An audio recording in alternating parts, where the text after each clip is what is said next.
So, one of my wife's favorite authors is Sarah J. Maas. And when we were dating, I read Throne of Glass and I really liked it, but that's kind of all I read of Sarah Maas until a few weeks ago when I decided to pick up A Court of Thorns and Roses, and I really liked it and I want to talk about it. So, let's get into it. All spoilers, full steam ahead. So, I'm reading this book and it's maybe medieval setting. I feel like when we read stories nowadays and there's no cell phones and planes and Wi-Fi and just no modern technology, it's just kind of assumed to be medieval. But the story kind of takes place without a lot of the technologies we have today. And it follows this main character. Her name is Feyre, and it's all told in the first person. We don't get any other perspectives but her own, which is a pretty unique style that I rarely see, but I didn't hate it. I did actually kind of enjoy it. There were some other things maybe I would have wanted to see other people's perspective, maybe on certain things that were happening, or when a character is out of Feyre's point of view, we're not able to see what's going on over there. But generally speaking, I did enjoy the book, and I did enjoy just this kind of first-person perspective. But the story kind of opens up in this setting where Feyre and her two sisters are living with their father, and they're in poverty actually. And they used to be rich, but the father ended up losing all their money, and now they're living in a little cottage.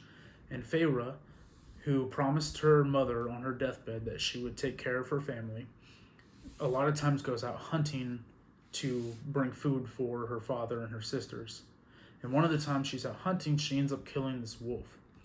And the wolf is actually a fae, because fae have a fae form, they have a fairy form, and many of them have an animal form. And this fae had a wolf form.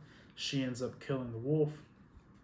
The fae, when the wolf doesn't return, they want to know what's going on. So Tamlin, one of the high lords within the fae kingdom, comes searching and investigating, trying to find out what happened to his friend, finds out Feyre had killed him, takes Feyre back to his kingdom in Prythian, and in Prythian, she's kind of a prisoner a little bit. She's not forced into a dungeon or anything, but she's not allowed to leave like the land that Tamlin's estate is on.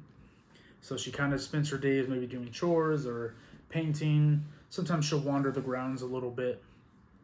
She is kept there, but there is freedom even though she's kept there as well. And when I'm reading this, I'm getting kind of fairy tale vibes from it.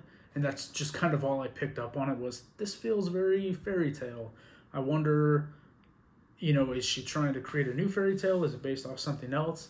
And I told my wife, and my wife told me that it's based off of Beauty and the Beast. And it clicked. Immediately I thought, oh, okay. So now things are starting to fall into place. Tamlin is the Beast, Feyre is Belle, yada, yada, yada. Moving forward, Feyre is, again, held captive. She's learning a little bit about Fae history, and that Fae have kind of been at war with each other, and not all the Fae get along. They, just like diversity amongst the human race, there's some diversity amongst the Fae race, and there's warfare as well. And you have this kind of queen of the Fae. She's like the highest of the high Fae.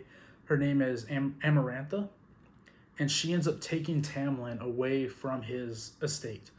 And it's up to Feyre to try and rescue her. Try and rescue him, sorry. So she goes out to try and rescue him. Amarantha, who loves riddles, loves games, loves to just toy with people who she believes are less than her, she gives Feyre these 3 challenges, these 3 trials. And she says, if you can succeed in these trials, then I will give you Tamlin. I will give you your love. Your love will be free from the curse that I have given him and everyone else within his estate, everyone else within Prythian, the entire country itself. If you fulfill these trials, I will free all Fae from the curse that I have placed upon them. Or you can answer a riddle. Feyre doesn't really go for the riddle. She's not the most Unlike Belle, who in Beauty and the Beast likes to read and is very knowledgeable, Feyre's illiterate. Like, she can't read at all. She doesn't have exposure to books. Stories that she knows is mostly just oral storytelling, but she doesn't, in terms of like riddles and poems and stuff, that's not really her place. So she decides to go ahead with the trials. And each trial is a little bit worse than the last. Everything, there's high suspense, there's stakes. Someone might actually die. Some people do die, and when that happens, you actually get the realization this is grim storytelling. This isn't Disney fairy tale. This is the Brothers Grimm fairy tale, and there's going to be some consequences for their actions. And people do end up losing their life. But in the end, Feyre succeeds, and she and Tamlin kind of live happily ever after. There's a little bit more to go on there. The story is left a little upended, and of course it's a series. I think there's 4 books in the series right now, 5 books, but I think there's 1 or 2 more coming as well. But yeah, like, this story for me was just generally enjoyable. It wasn't a hard read at all. I did enjoy like the fairy tale aspect of it. Like I said, I picked up on it, but I couldn't quite place which fairy tale it was based off of. But once I kind of got that information, everything fell into place. And I'm gonna keep coming back to this series. I might reread it again one day in the future. Sarah Maas is someone who surprises me because honestly, the way that she tells the story isn't my favorite, but yet there's still enough intrigue there where I just keep coming back. Even with Throne of Glass, like, when I was reading through it, especially the earlier books, I was kind of struggling to connect with the characters, really get a grasp on the story itself.